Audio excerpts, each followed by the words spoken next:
to talk a little bit about Coetzee and Waiting for the Barbarians. Now, this story that we have in our book is actually just simply an excerpt of a larger book, a novel, Waiting for the Barbarians. You see the little Nobel Prize sticker. By the way, in case you didn't know, Nobel Prizes are given for lifetime achievement, not a single work. Okay, so Doris Lessing also has a Nobel Prize, or had, since she's dead now. And Ishiguro has a Nobel Prize too. So we got 3 Nobel Prize winners in the last 2 weeks of the semester here. Now, I raise the issue that this is a novel and we only have an excerpt from the novel because it is important to remember there's a lot of things that come before and indeed after the passage that we read. Now, the passage that we do read is a relatively self-contained piece. In other words, we can read through it and get something out of it pretty nicely. I did want to mention that, in fact, there's a lot more that happens before that excerpt really even begins, and stuff that happens afterwards. So we have a magistrate who basically is in charge of this little town in the outskirts of the empire. And he's been there for a very long time. He's not originally from there, but he's been working there representing the empire. And to be blunt about it, and this maybe doesn't come quite through as well in the short piece that you have, the magistrate is quite frankly corrupt. He poaches on women, that is to say, he takes advantage of his position and sleeps with a lot of the local women. He has a very diffident, or I don't really care, attitude towards the empire itself. And while he represents the empire to many of the people there, he's not a true believer, He's not ideologically well connected to the empire. It's just something he does. It's just his job, and he doesn't seem particularly emotionally attached to what he's doing, and certainly not patriotic in the sense that we might think of. Eventually, he gets pretty deeply involved with a woman who is a barbarian. Now, this, of course, introduces one of the major issues, major themes, and that is the question of the other, and I call the other with a capital O, right? There's us and them.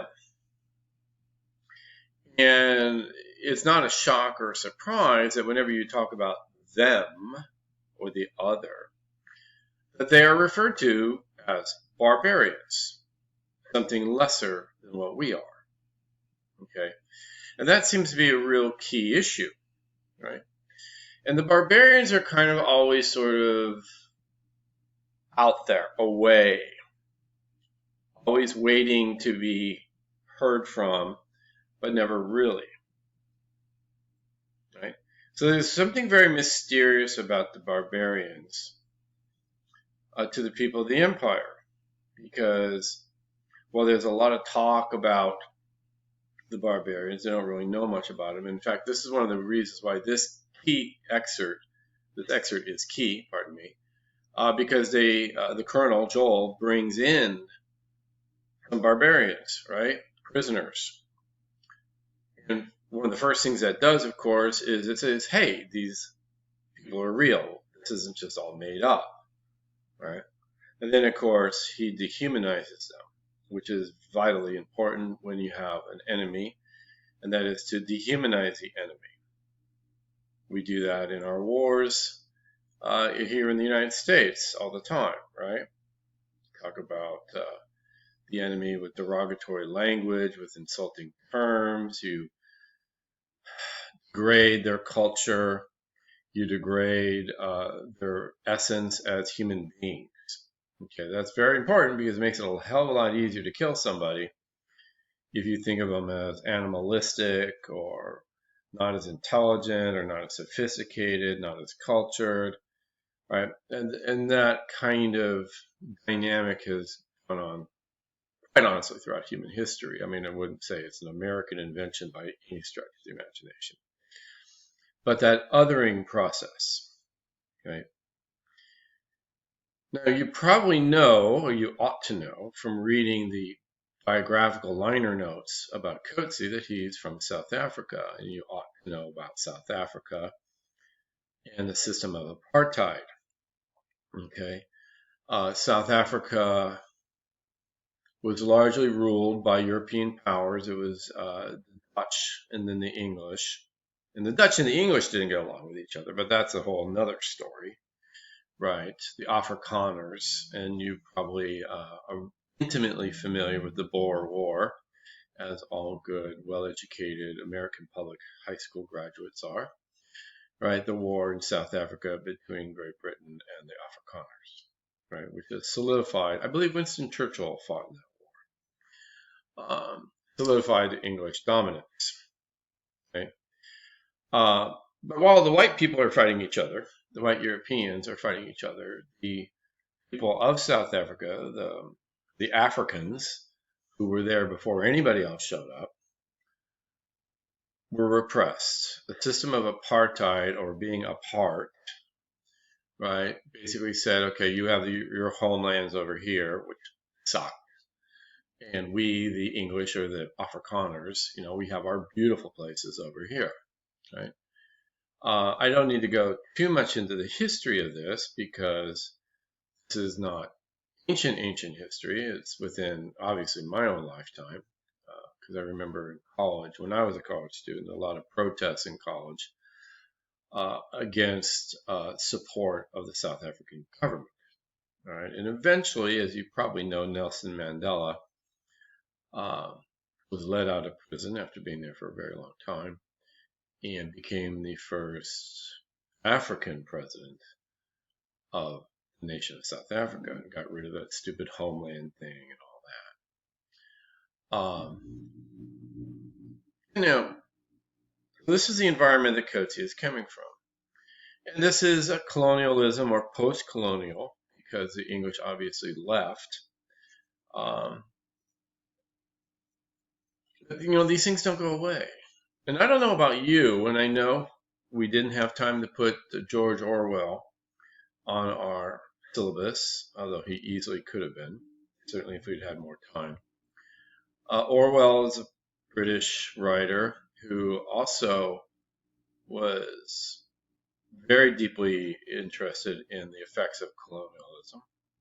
You probably know his novel 1984 or the novel Animal Farm, both investigations of communism. Maybe in high school, maybe not.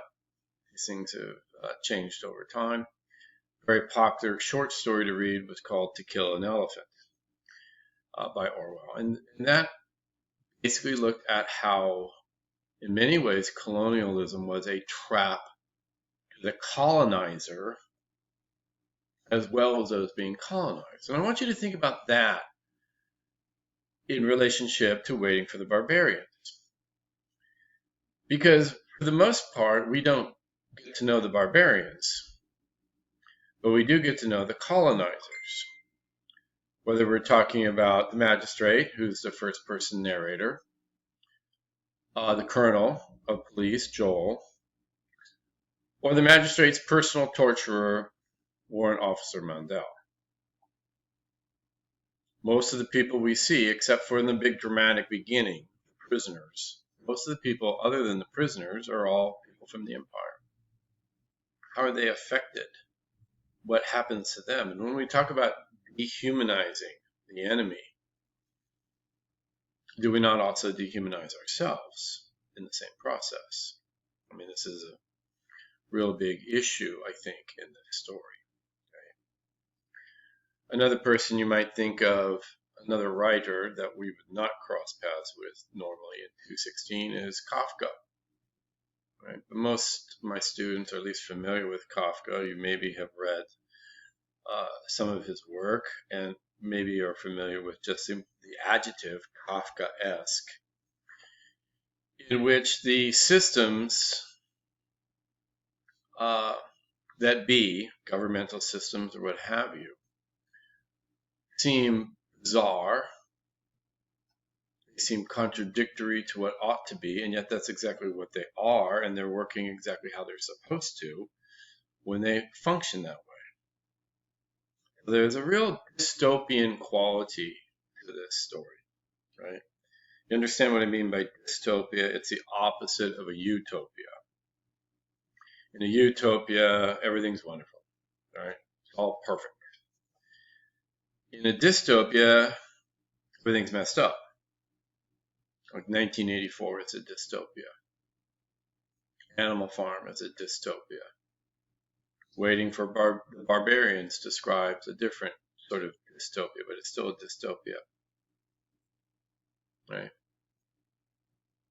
What's interesting in the novel, which you do not get a sense of in the excerpt, is that the magistrate, more than almost any other character, understands that the empire is dying, which may, in fact, connect to why he's not really emotionally invested.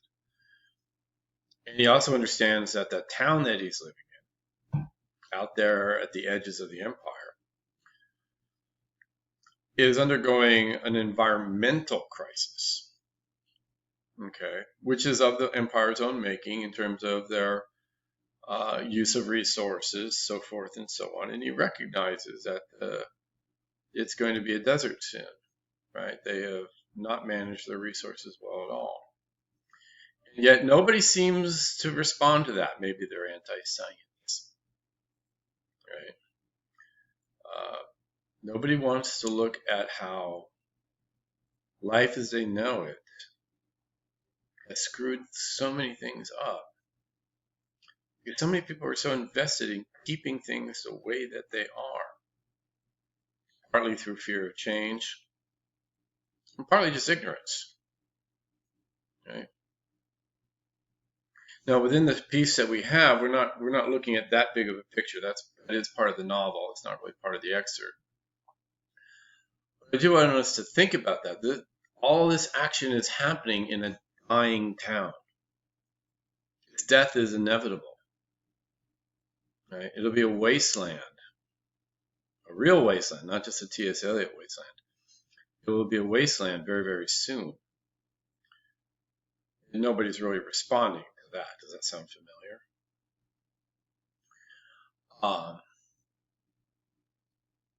But what we do get to see is torture. We get to see cruelty, the old-fashioned man's inhumanity to man. And why is it always men doing that? That's an interesting psychological issue. I mean, of course, it's not always, but often. The other. And even within systems, we find others. If that makes any sense. In other words, there's the us and them, but even sometimes within the us, that us breaks down. Right? And we have to say another us and them, a smaller us or them. So it's the empire versus the barbarians, but within the barbarians, it's the colonel against the magistrate. And the colonel has, of course, the military power, and he is able to lock up the magistrate. And now I should probably mention one other reason why the colonel has locked him up. I mentioned that the magistrate got intimately involved for a real relationship involved with one of the barbarian women. But eventually he took her back to her people. And it is upon his return from taking her back that he is arrested for dereliction of duty and treasonous behavior. Right? And he's trying to explain, I just took her home to her family, took her home to her people, but the colonel's not interested in that. That seems like aiding the barbarians. One other thing, look at that passage about the sticks, the message sticks, the things that have the writing on it that he can't decipher. But when the colonel asks him to translate, look at what the translation is that he does. Really think about why he translates those sticks the way that he does. And then why does the colonel brush it all off and say they're just gambling sticks? Sound familiar?